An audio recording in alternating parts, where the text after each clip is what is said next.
So if you're living in one of Robbins, you obviously know about Robbins Air Force Base. But what about us civilians? Where's the airports near one of Robbins that we can use? We need the airports to travel to. So in this video, we're gonna go over all the airports, commercial and non-commercial, so whether you've got a ticket in your hand or your own personal logbook, you'll know where the airports are. So if you have a job that requires you to travel a lot, this will help make your travel arrangements a whole lot easier. So let's get into it.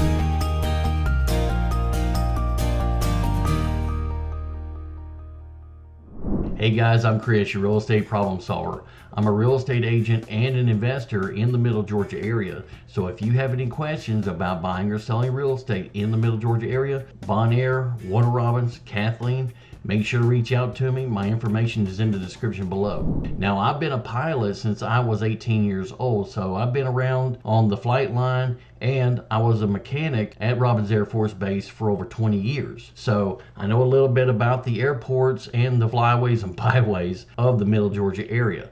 So whether it's commercial commuting or your recreational flying, let's get into all the airports that are available to you in this area. So let's start off with the most popular one first, which is going to be the Atlanta Hartsfield Airport. So if you are commuting to and from this area and you have commercial flights that you need to reach, the best place is going to be Atlanta, of course. Now, Atlanta is a 2-hour drive from Robbins Air Force Base, and they do have an extended check-in, so make sure you give yourself at least 3 or 4 hours leave time so you've got time to make your flight.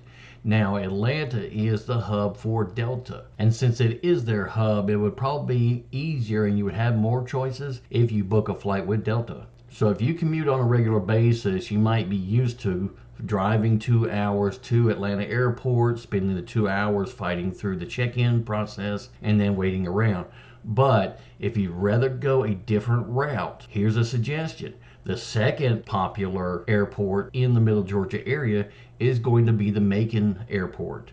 Now, this airport is right off of Highway 247. Now, Macon Airport is a lot less traffic, a lot less headache, so you can get through the check-in a little bit faster, a little bit easier, and then of course once you've checked in, when you get to your connecting flight at Atlanta or Dulles or Savannah, you don't have to do it all over again through the bigger crowds. Now, those are the two commercial airports that are in the immediate area. Now, if you prefer to go somewhere else than these two, then you do have a third option. You can drive the 3 hours down to Savannah. Now, of course, I go down to Savannah all the time for the historical tours and the ghost tours and a lot of the touristy stuff. Then you might want to think about going down the night before, enjoying historic downtown Savannah, walk up and down River Street, have a good time, and then catch your flight in the morning. United, Southwest, and American Airlines all fly out of Savannah, so there's just about as much choice as Atlanta. Now, if you're a private pilot and you want to hit the left seat on your own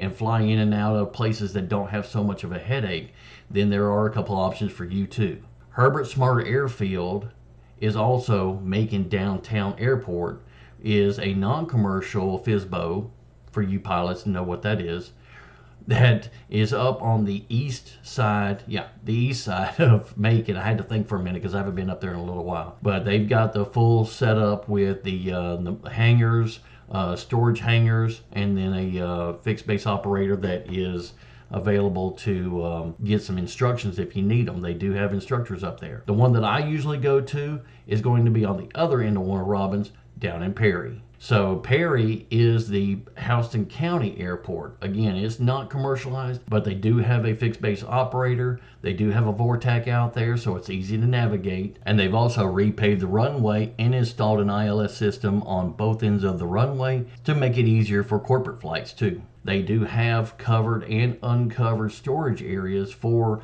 your personal plane if you have one of your own. Or if you're a private pilot or you're interested in becoming a private pilot, you can always come down here to Perry. Tailwinds is right here, and they do instructions and they rent planes. Now, of course, if you're military, of course, Robbins Air Force Base is right here. And just be aware that Robbins Air Force Base flight line is only 10 degrees off of the Macon airport. So if you're flying around here, there's been a couple people who have gotten confused and lined up with the wrong airport and ended up getting in trouble. So make sure to be aware of that you're lining up with Macon Airfield and not Robins Air Force Base. Now, Robins Air Force Base used to have an aero club, but it has since been closed. Just wasn't getting used enough. So if you want to rent a plane, then you can go to Macon Airport or you can go to Perry. Now, once you've got your plane, there are a couple little hidden places that you can touch and go every now and then. One I'm not going to talk about because it's a private neighborhood and they don't like strangers coming in and out of there, but it's off of Highway 41. The other one is actually Warner Robins Air Park. Now, Warner Robins Air Park is right off of Highway 96 between 96 and Fagan Mill and on the west side of Houston Lake Road. Yeah, Houston Lake Road. So if you're going like you're going to Houston County High School, you'll turn north into the airport drive. Now, this is also where Civil Air Patrol is. So if you're interested in joining Civil Air Patrol, that's where you would probably want to go. And then, of course, there's a few other airports here and there. Hawkinsville's got an airport. Cochran also has a pretty nice airport with a long airstrip and storage hangars for your personal plane. Now, if you decide that you want to step up to your instrument rating or your multi-engine rating, or you know anybody that's looking to become an aviation mechanic, get their A&P license, they can go down to the Eastman Airport, which is the Heart of Georgia Regional Airport, where Middle Georgia State University has a full facility and full curriculum to get your pilot's license, your A&P mechanic's license, or even your avionics certification. So whether you do a lot of commuting to and from the Middle Georgia area, or you're just a pilot enjoying the skies on your own time, I hope this video helps you out. Again, if you're moving to the Warner Robins or the Middle Georgia area, my information is in the description below. Reach out to me and I'll help you find the house that you'll love. I'll talk to you on the next video.